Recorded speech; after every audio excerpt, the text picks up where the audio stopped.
Sometimes we get into situations in our businesses or in our life where we just need a quick injection of cash coming in. In this video, I want to share with you tips on how you can generate $50,000 within the next 5 months. Stay tuned for that. Real question is this: as a business, as an investor, as someone whose success lies in getting in front of the right people who will do business with us, how do we break through obscurity? How do we break through the noise? How do we showcase our message, our opportunities, and our offers in front of the right people? That is the question, and this show has the answer. My name is Raza Aziz. Welcome to The Bold Entrepreneur. Okay, so that's what we want to talk about. Let me give you a bit of a backstory around this. So back in 2020, so prior to March 2020, I had built a great speaking career for myself based off of my book and my coaching and consulting business. I was traveling all around the world. Every week I would be in a different country, different city, and life was great. March 2020, I remember I was in California, in Los Angeles, and finished speaking over there, came back. And then, of course, because of the pandemic, everything was shut down, no flights, no events, no conferences, all of that stuff.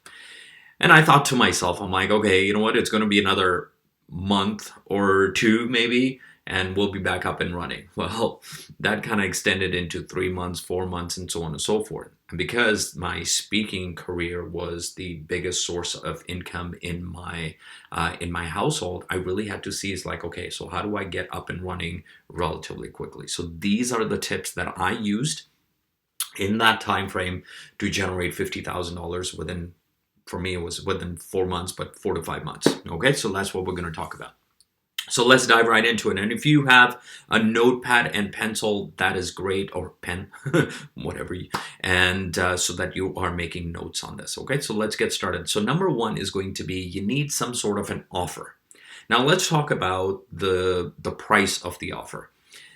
Where I am going to, and I know some of you are going to be like, okay, you know what, I don't want to do that. So hear me out.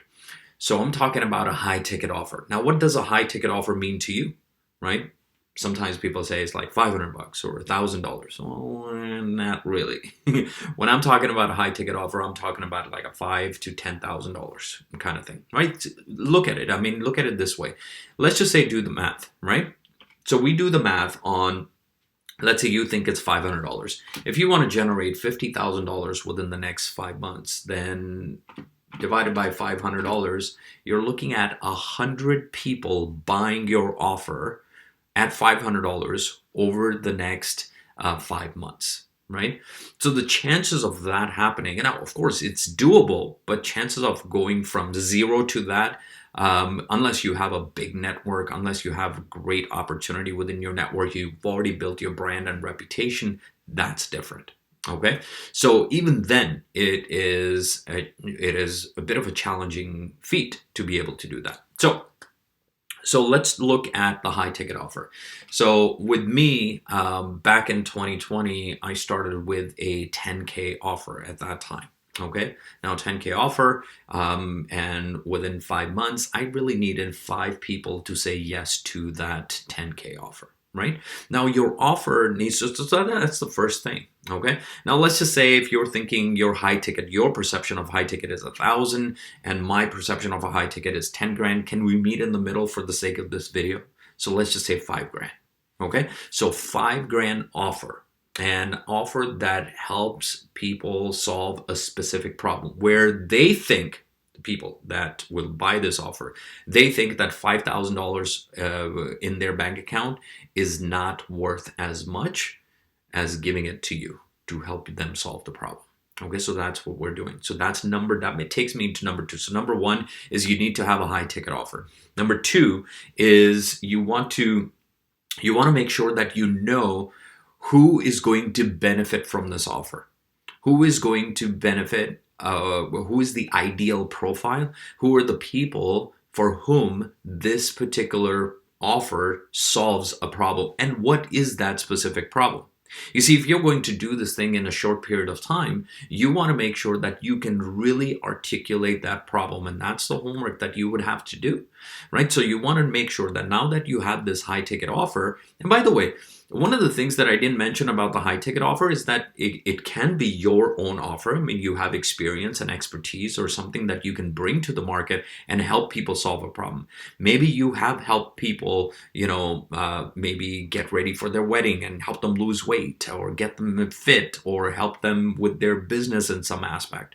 Or maybe take some of your work expertise and bring them into some sort of a package. It could be multitude of different things.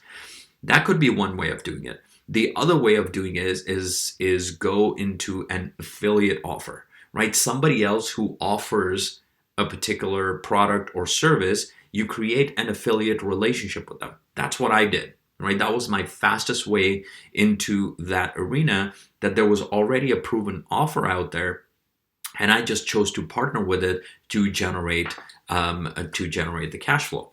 So that's the first thing. The second thing is the audience and identifying the problem that you solve. And by the way, when I talk about the problem that you solve, it's not just about what you think is their problem. They have to know that it is a problem, right? A lot of times entrepreneurs make a big mistake that they feel that this is a problem, and then they go talk to their audience, and the audience is not even one aware of that problem or don't acknowledge that problem enough to think that they need to pay to solve it.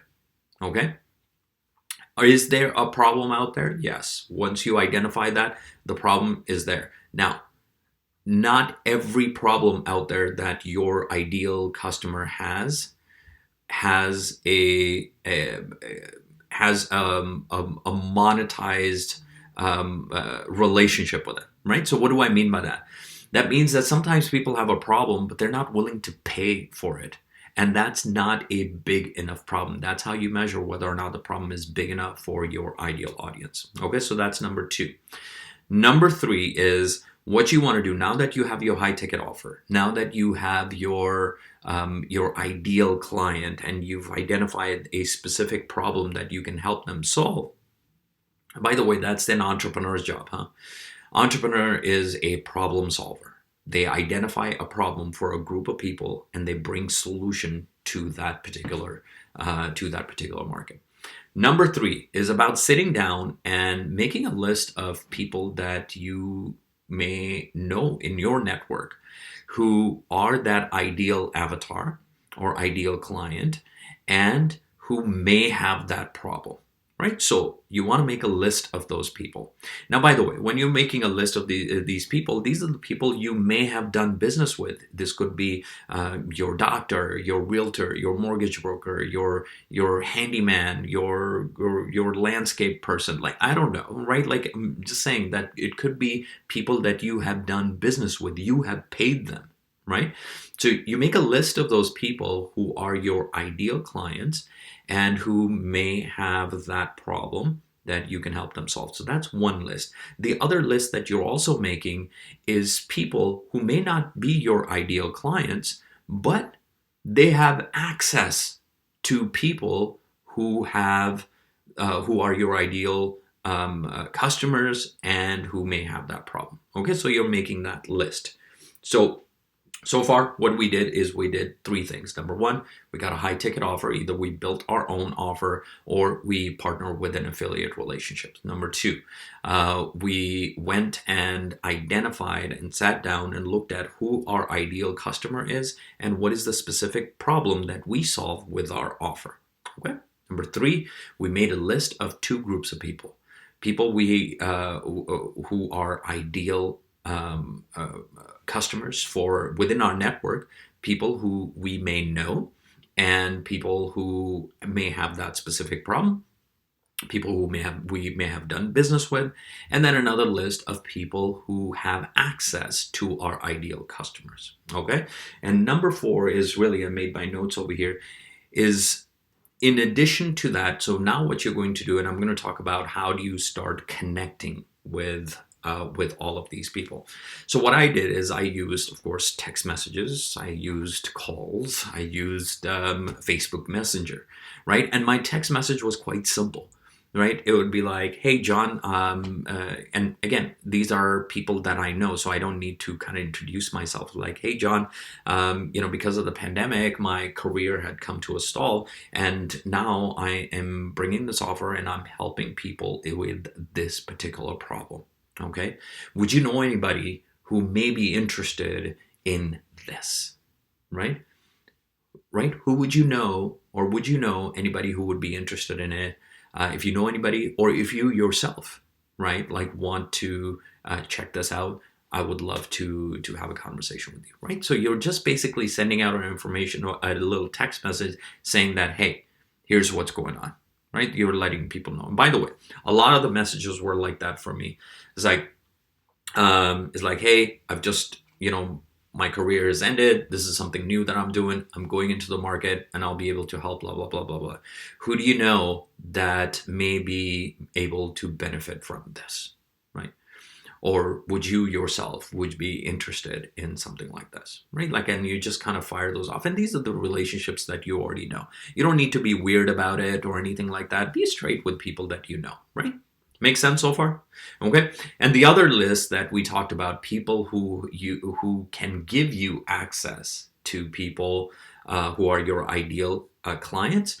With them, what you're going to do is you're going to connect with them and tell them the same story. This is what you're doing, and you let them know that, hey, because you have access to these people, I would love for you to create some intros for me for people who may be able to benefit from this, right? And that's what you're doing. And you just go like a maniac, right? You use text messages, you use Facebook Messenger as well to be able to do that. Okay. Now I want to give you, so that's 4 tips. Let me give you one more. So here is how you use social media. And this is a strategy I learned from one of my mentors. His name is Marco. Shout out, Marco. And Marco teaches marketers and people who are building a business online, especially new entrepreneurs, how to use Facebook profile to garner interest for your offers. Okay. And what you want to do is you want to strategically create value posts on Facebook. Now, what is value post? Now, value post does not mean it's like, hey, I'm in the market, I've got this product, buy it from me, or buy it from me, or go look at this, or anything like that. It's not one of those things you just spamming links and everything. That's just nasty. Don't do that. Stop doing that if you are doing that. Okay. So value posts are basically twofold. What you're doing is you're really providing education on the problem. Right? So you're educating, you're in the post, you're educating about the problem and what people may be experiencing. Okay. Number 2, and your perspective on it, by the way, right? So that's a value post. Number 2 is you'll also be sharing stories of people who have been helped by your offer or who you may have personally helped. Okay, get it? So you're providing stories on there. Now, by the way, not every single post is going to be about, oh, look at this offer helped this person and this offer helped this person and everything. No, you sprinkle it in. If I did one on Monday, I might do another one on Wednesday, another one on Saturday, another one on like Tuesday or something like that. I kind of sprinkle it around. And I kid you not, people are going to start messaging. And most people are going to say, oh, you know what, thanks so much for sharing. That's amazing. Congratulations, all of that stuff. But every so often you will have somebody who is going to say, he's like, hey, what are you doing? Right? And I kid you not that people that I texted and these value posts that I was putting on my Facebook, all of a sudden I started getting direct messages, right? Hey, what are you doing? What is this about? Can you help me? I've been looking at something like this, blah, blah, blah, blah, blah, right? And it starts flowing. Now, because my offer was at the $10,000 level, right, I just needed 5 people in 5 months to be able to generate $50,000, right? So, but if you are looking at an offer and your offer, either the one that you've developed or you've partnered with is five grand, well, you know what it is, right? You're looking for 20 people to buy your offer over the next 5 months. So if you take 20 and divide it by 5 months, you need 4 people per month, 1 per week, right? So that's how you do the math, and you understand that all of your efforts are in line with that. Again, I didn't talk about paid advertising. I didn't talk about anything like that. I said organically, how do you do it? Okay, so let me summarize this. Number one, you are going to either make a high ticket offer, right? An offer that solves a problem. So, or you're going to create an affiliate relationship. Number two, you're going to look at your ideal customer. Who is the ideal customer who has a specific problem? What is that specific problem? And how does your offer solve it? Okay, that's number two. Number three is you're going to make a list of people that you know, right? So we're going into the warmer and hotter connections, right? List of people that you may know. And other list is of people you know who have access to your ideal customer. So one list is for your ideal customers who may have the problem. And then the other list is of people who can give you access to the people who are your ideal customers. Okay, and then I shared with you another tip on how you connect with them. So again, from the list, you're going to connect with them on text messages, on Messenger, and all of that stuff. I talked to you about how you create value posts on your Facebook, with sprinkle in, educate people on the problem and what may be potential solutions. Number two is share stories of people that you have helped or your offer has helped. Okay, hope this helps, and now go generate $50,000 over the next 5 months. Have a good one.